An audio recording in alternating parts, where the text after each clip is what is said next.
On parle souvent des anges qui montent, mais rarement de ceux qui tombent, car tous ceux qui descendent ne sont pas là pour t'élever. Bienvenue dans l'ange déchu. Il est arrivé sans bruit, pas d'éclair, pas de flamme, juste une présence, trop parfaite, trop belle, pour être vraie. Il ne parlait pas de guerre, il parlait de paix, d'amour, d'unité, de lumière. Tout le monde l'écoutait, même les plus fermés. Il touchait. Là où même les prières n'arrivaient plus. Il ne critiquait aucune religion. Il les réunissait. Il n'interdisait rien.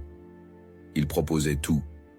Et c'est là que beaucoup ont baissé la garde. On l'a vu dans des stades, dans les clips, dans les séries.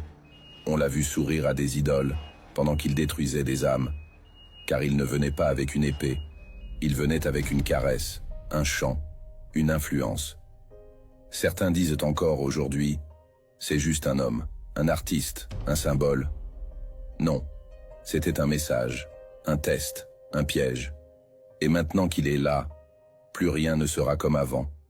Car quand l'ange déchu touche terre, c'est le ciel qui s'éloigne. On parle toujours des âmes sauvées. Mais que devient une âme après la chute? Dans le prochain épisode, tu verras ce qu'il se passe quand une âme pécheresse franchit l'autre côté.